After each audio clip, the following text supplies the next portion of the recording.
Hoy tenemos a Javier Larrondo aquí, contamos con el placer de su presencia. Javier, muy buenas tardes. Estamos justamente invitándote porque eres todo un experto en cuanto a materia legal, ya debido a los años que llevas en esta lucha, ¿no?, contra la dictadura, defendiendo a presos políticos y tal, para hablar un poco sobre la situación que ha generado que este escenario nuevo, digo yo, que hay en Cuba después de los sucesos, sobre todo del Ministerio de Cultura, de San Isidro, y las diferentes manifestaciones que hay a lo largo y ancho de la isla de gente que se está mínimamente manifestando, que digo yo, ya está participando. ¿Qué tú crees desde el punto de vista legal, todo lo que está sucediendo con todo este hostigamiento? Están sitiados todas las personas que organizaron esta manifestación. Desde el punto de vista legal, ¿hasta dónde pudiera estar violando leyes la dictadura? ¿Qué implicaciones tendría esto a nivel internacional? Bueno, innumerables, te puedes imaginar. Bueno, gracias por invitarme, es un placer y un honor estar contigo, Chucho. Innumerables. Lo primero es que la génesis de todo se causa por un desacato que es imposible que sea un desacato, porque para que un desacato pueda llamarse desacato, el supuesto desacato de Denis Solís tiene que ejercerse sobre una autoridad en ejercicio de sus funciones. Pero una autoridad que entra en tu casa sin motivo, sin excusa, sin orden judicial, sin orden de arresto, sin explicación, y cuando Denis grabó perfectamente en un vídeo público accesible al público, es decir, una fuente pública, lo subió a la red y es accesible por todos, y queda claro que él le preguntó de una manera correcta: ¿qué hace usted aquí? Usted no puede estar aquí.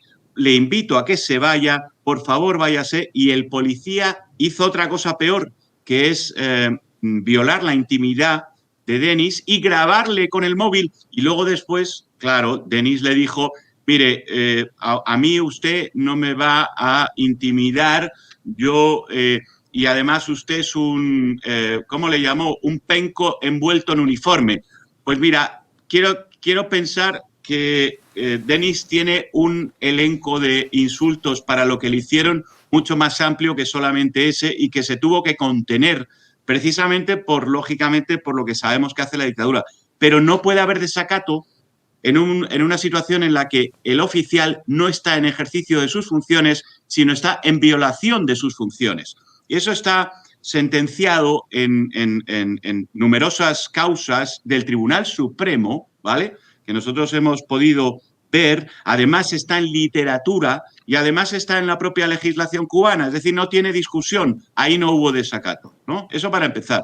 Ahora después, los sitios de las casas, la entrada vestidos con disfraces de médicos, es decir, el elenco de barbaridades que Cuba está cometiendo, pero bueno, ya sabemos que las comete constantemente, pero en este caso, digamos que la pequeña ventaja es que en este caso los damnificados generan la simpatía de toda la prensa mundial, de todas las ONGs, de todos los diplomáticos. Estamos hablando de que la Subcomisión de Derechos Humanos del Parlamento Europeo, que está presidida por una socialista, sacó un comunicado, esa subcomisión, muy fuerte a favor de los damnificados, de los artistas e intelectuales involucrados.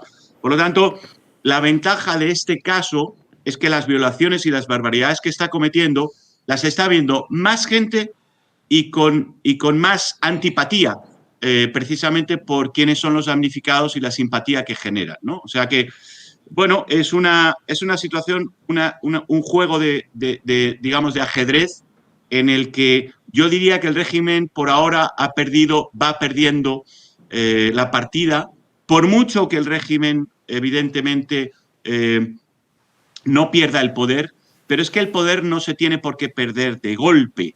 Primero se pierde la credibilidad, la simpatía, el apoyo, y luego se va derrumbando todo el resto, ¿no? Entonces, por ahora la partida la lleva perdida el gobierno, ¿eh?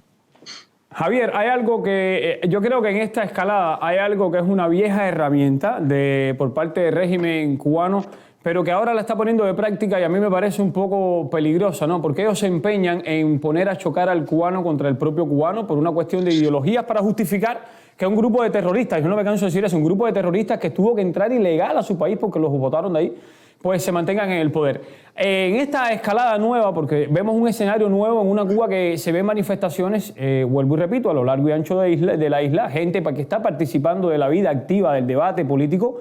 Esto antes no se había visto, por lo tanto, tenemos a un pueblo reaccionando de una nueva manera, un pueblo que se está conociendo, que se está atreviendo, pero tenemos a un régimen que se está enfrentando por primera vez a un pueblo en estas condiciones.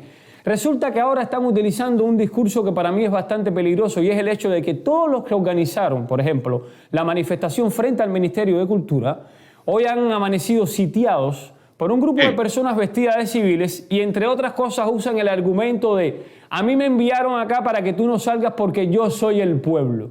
Yo soy el pueblo y no puedo permitir que tú salgas. Es como que, güey, yo no soy el pueblo. Entonces, esa arma, pero eso es súper peligroso. Yo quiero que escuchemos, yo quiero que aprovechando que estás acá y pidiéndote mil disculpas, porque sé que la diferencia de hora pues es abrumadora, es tardísimo en España, pero para que escuchemos junto, Javier, junto con las personas que están conectadas, un mensaje que le enviara hoy Junior, disculpa Anita, Junior, ¿el apellido? Junior García, que lo estuvimos aquí entrevistando, es un dramaturgo, es escritor, director de teatro, que es uno de los jóvenes que organizó esta manifestación frente al Ministerio de Cultura, y él enviaba este mensaje: escucha qué peligroso lo que están haciendo ahora estos dictadores. Escuchemos esto. Muchachos, atención para los que puedan escuchar esto. Ahora mismo no puedo salir de mi casa. Hay un oficial que se identifica como Jordan y me ha dicho que durante todo el día, hasta nuevo aviso, no puedo salir de mi casa. Le expliqué que hoy tengo trabajo, que tengo función en Argos Teatro, pero dice que esas son las órdenes, que él es del pueblo, que él representa al pueblo y que yo no puedo salir de mi casa. O sea, ¿ves cómo él dice que él es el pueblo, que él representa al pueblo? Sí. Esto es bastante peligroso, ¿no? Bueno, la utilización de la palabra pueblo para no decir tirano es una utilización bastante habitual en los regímenes fascistas que pretenden decir que son de izquierdas, ¿no? Y entonces digamos que se visten de todas estas palabras, porque en realidad lo que debe decir es que yo soy el tirano y como yo tengo el poder, tú no te mueves de tu casa. Pero en la Constitución y en todas las leyes cubanas hablan de que las cosas son del pueblo. ¿Y qué significa que las cosas sean del pueblo? Pues que al final son del Estado. ¿Y qué significa que sean del Estado? Que son del gobierno que se pone a dedo. ¿Pero qué significa que sean del gobierno que se pone a dedo? Que son del Partido Comunista porque es la fuerza superior dirigente de la sociedad y del Estado, según la Constitución. Entonces, al final, el pueblo es el Partido Comunista, pero el Partido Comunista es el primer secretario y una camarilla de 15 personas, sobre todo 5, 6, 7 personas que son las que controlan, ¿no? Esos son el pueblo. Bueno, pues no es el pueblo, es el tirano. Y, lógicamente, esto lo tenemos claro. Pero se están enfrentando, Chucho, a una situación muy diferente. Antes, digamos que esto no es nuevo en el sentido represivo. Esto es igual que lo que viene haciendo Cuba de toda la vida. Pero la diferencia es muy significativa. El público objetivo. El público objetivo, los damnificados por estas medidas actualmente, esas 30 personas que formaron parte de esa reunión con el Ministerio de Cultura, a las que están insultando, vilipendiando, pues bueno, de una manera muy desagradable, esas personas están enraizadas en una sociedad culta, en una sociedad respetuosa, una sociedad del arte, una sociedad de la verdad, una sociedad de la cultura. Y estas personas, cuando se les hace esa burda falacia, no es lo mismo que cuando se les hace a los disidentes que están aislados, no tienen esos vínculos con...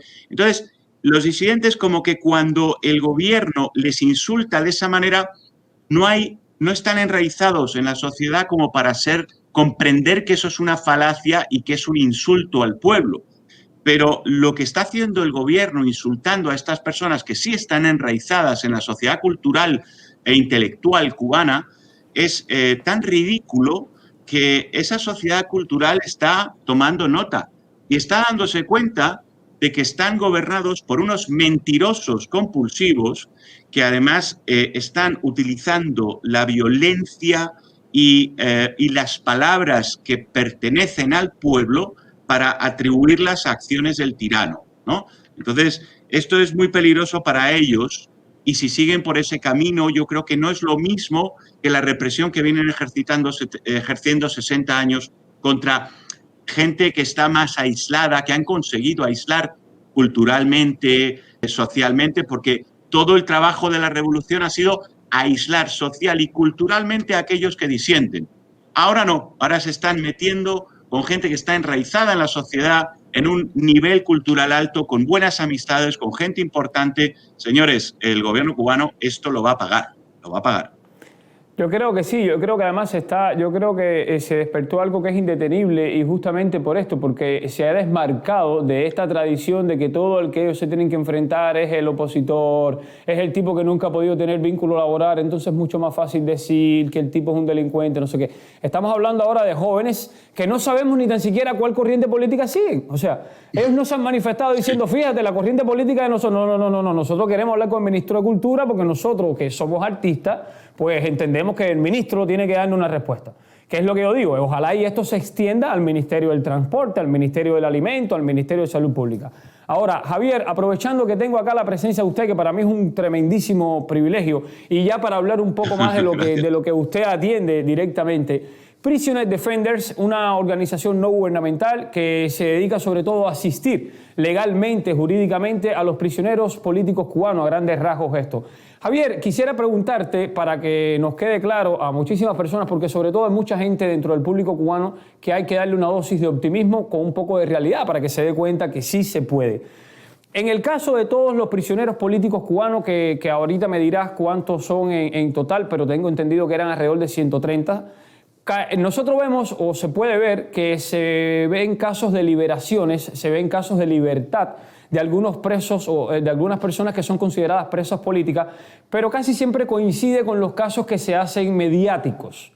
Y yo me pregunto, ¿será entonces que tiene un verdadero peso las redes sociales para la dictadura que pretende fingir constantemente como que la opinión pública le afecta más que seguir el curso verdaderamente de la ley? Sí, bueno, por supuesto. Y te voy a contar un ejemplo muy claro. Cuando surge esto de San Isidro, ellos determinan que están, digamos, perdiendo la batalla y que tienen que dar una de cal y una de arena, ¿no? Entonces, sueltan a Silverio Portal Contreras con licencia extrapenal. Lo han desgraciado. Te tengo que decir que mitad del cuerpo, con 2 ictus, mitad del cuerpo lo tiene dañadísimo, la vista de un ojo destrozada. Es decir, y todo gracias a palizas que le han dado en prisión, ¿no? A una persona que entró inocente, que está defendida por Naciones Unidas, con una sentencia que exige su liberación en Naciones Unidas, en el grupo para la detención arbitraria, está defendido por Amnistía Internacional, está defendido por la CIDH, es decir, está defendido por todos los organismos que podían defenderlo, y sin embargo le sueltan ahora porque lo han soltado precisamente para quitarse, digamos, dar una de cal y una de arena, y además lo han hecho de una forma muy curiosa. Le han filtrado a una determinada agencia de noticias que tiene una persona que trabaja para el régimen, así te lo digo, aunque ya entraré más en detalle cuando pueda, pero se lo han filtrado a esta persona para que en vez de hablar el día 1 de la lista de presos políticos, que eran 134, quemó en esa agencia de noticias la noticia de los 134 y solamente la mencionó en la noticia de la liberación de Silverio Portal, cuando esa misma agencia de noticias jamás había hablado de Silverio Portal Contreras. Es decir, hizo noticia algo que el régimen le dijo, haz noticia de esto, no hables de los 134 y además me haces un favor mediático. Entonces, estas cosas el régimen las hace. El régimen penetra las agencias de noticias, los medios, la propia disidencia.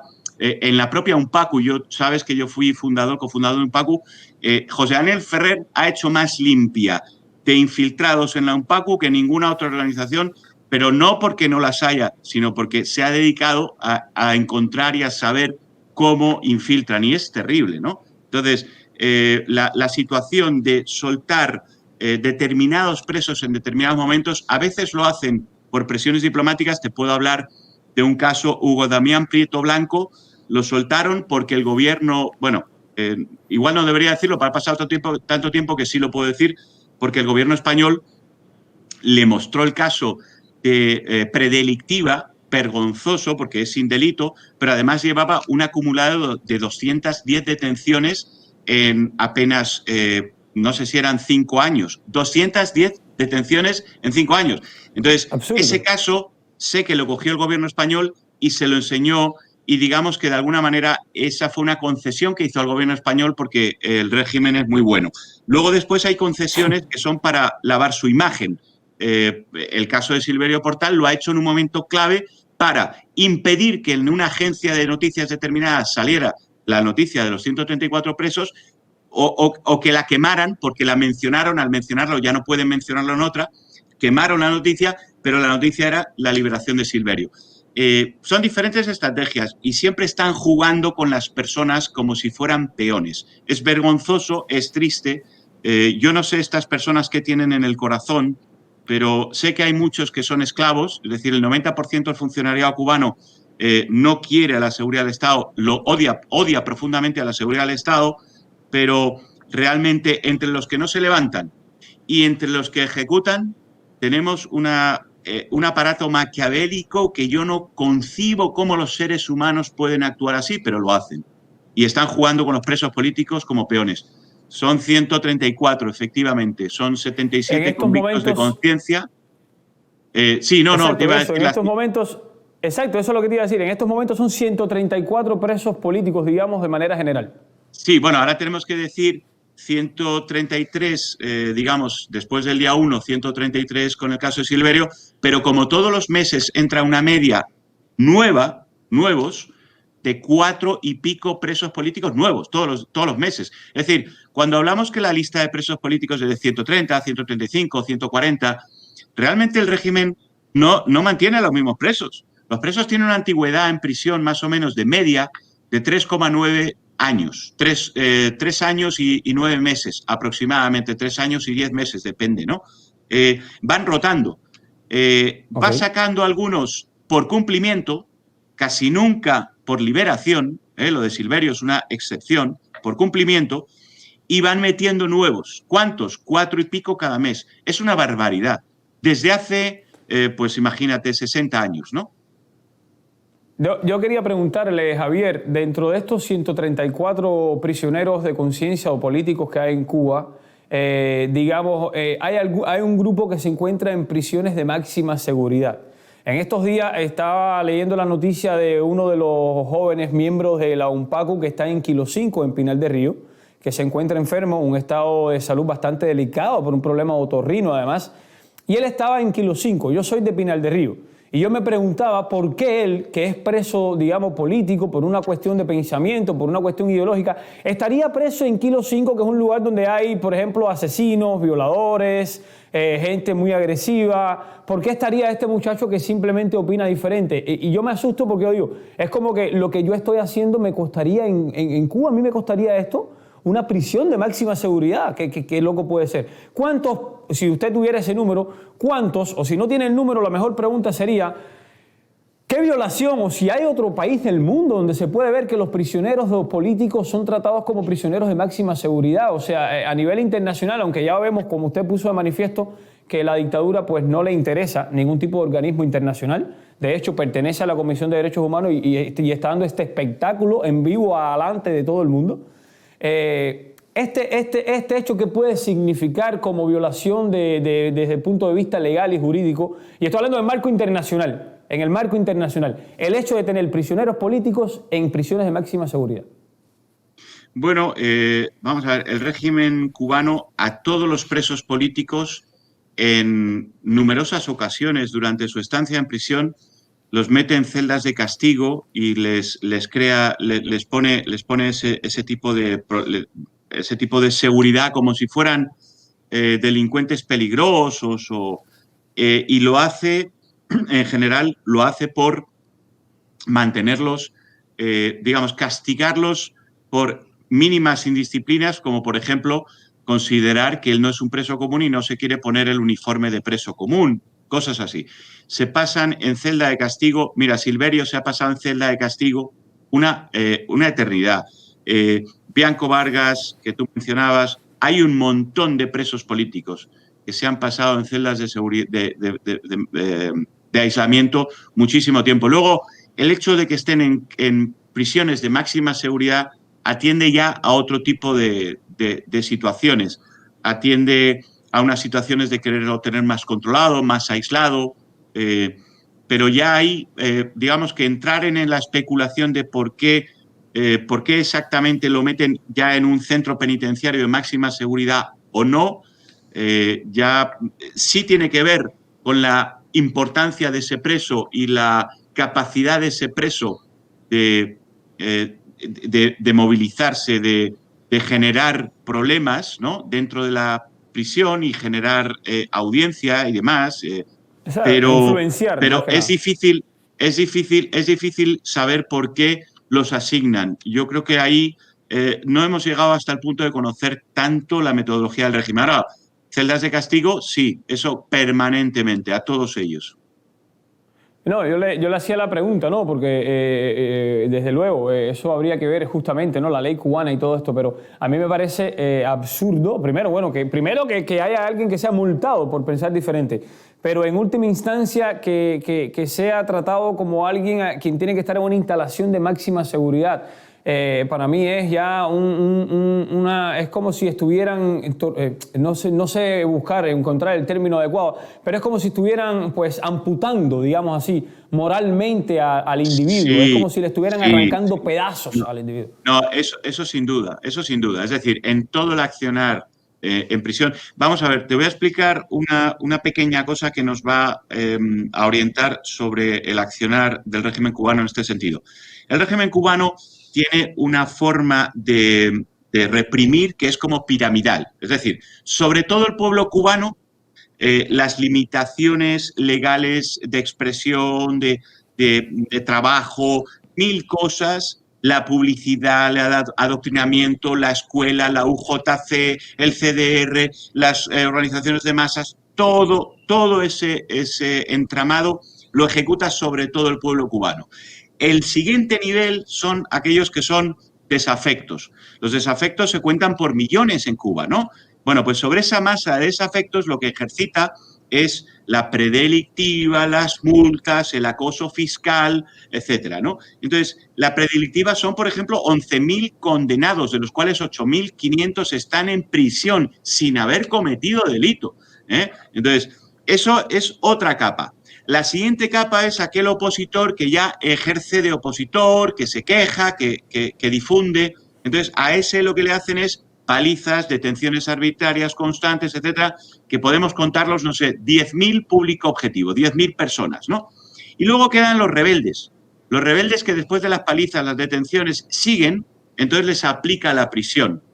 ¿Qué buscan en prisión el régimen cubano? Si tú no consigues que doblegar a la persona y rendirla y humillarla y destrozarla psicológica y moralmente, esa persona va a tener que volver a ir a prisión porque es la única forma de controlarle.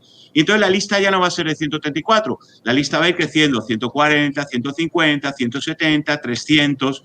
Entonces, el régimen lo que tiene que conseguir es a esos 134 quebrarlos, literalmente quebrarlos, para que el pico de la pirámide siga siendo lo mismo, 100 y pico. Esa es la metódica. Entonces, en la metódica de quebrar, todo cabe. Palizas, vejaciones, insultos, celdas de aislamiento, amenazas con tus familiares, todo, Chucho, todo. Haceme, Javier, quería, bueno, porque sé que el tiempo nos apremia y tal, quería por favor que todos los amigos que están en el chat sepan dónde pueden encontrarte, dónde pueden encontrar información sobre Prisoner Defenders para que sepan la lista de cuántas personas hay en estos momentos en cárceles cubanas por pensamientos diferentes, porque esto es importante que se le dé voz, justamente por aquello que estábamos hablando de que de todos los presos políticos que hay, casi siempre acaba siendo liberado aquel que se convierte en mediático, pero el problema es que estamos hablando de 134 que no son mediáticos y mientras todo el mundo cree que estamos haciendo la lucha final, no, nos falta mucho por andar porque hay 134 personas que están durmiendo en prisiones cubanas. Sí, pero Chucho, no te voy a hacer una... A veces tomamos los paradigmas del opresor y los hacemos un poco nuestros. Casi siempre son liberados los que son mediáticos. No. O sea, las liberaciones son contadas con cuentagotas. O sea, estamos hablando de que el mes pasado 6 presos salieron de prisión porque cumplieron íntegra su condena, íntegra, ¿vale? 6. Uno murió. A otro le dejaron salir de prisión porque lo han desgraciado de salud en prisión. Y ahora acaban de soltar a Silverio con licencia extrapenal porque también lo han desgraciado. Entonces, estamos hablando de que realmente las liberaciones, de verdad, las liberaciones al año son poquísimas. Lo que hay son salidas de prisión por cumplimiento íntegro. Ese es el 90% de las salidas de prisión, ¿eh? Entonces, muy importante matizar esto, porque a veces... No, te lo agradezco, porque tienes toda la razón.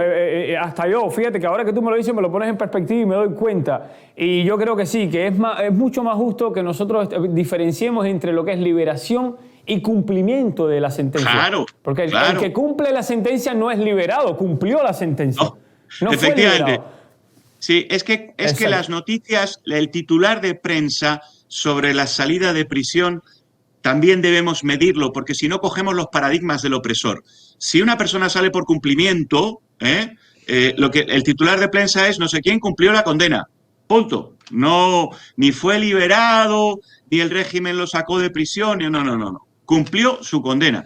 Y las liberaciones son ínfimas, Chucho, ínfimas. Tienes toda la razón. Javier, ¿dónde la gente pudiera estar al corriente de todo lo que hace Prisoner Defenders? En nuestra URL, Prisoners, mira, la diferencia, yo siempre digo Prisoners y siempre como en español es prisioneros, sin la I, prisonersdefenders.org. Ahí tenemos la información, hemos colgado la última lista, la última nota de prensa con los 134 y los 7 nuevos que ha habido este mes. 7 nuevos el mes pasado, 7 nuevos. Así que ahí pueden estudiarlo todo y ver todo lo que hacemos. Gracias infinitas, Javier, por este contacto. Espero que nos volvamos a ver para seguir hablando sobre todo esto. Ojalá, porque yo creo claro que es muy sí. importante. Pero claro, es que es muy importante que hablemos de todos los prisioneros políticos, porque a veces nos detenemos a hablar solamente de aquel que es mediático y vuelvo y repito, mientras todo eso sucede, hay 134 que están, digo yo que durmiendo en prisiones cubanas, Hay que hablar de los 134 prisioneros políticos, pero hay que hablar mucho y muy a menudo de los 11.000 condenados por predelictiva entre 1 y 4 años, de los cuales 8.500 están en prisión. Eso es una tragedia nacional. Es el 10% de los presos que hay en Cuba, ¿eh? Que es la llamada peligrosidad, digamos, entre otras cosas, ¿no? Sí. Gracias, es Javier. la peligrosidad por antisocial, sin delito. Por una conducta Gracias, que se Javier, conducta. Disculpa. Óyeme, gracias, Javier. Ahora sí, gracias infinitas y nos volveremos a ver. Un placer, de verdad.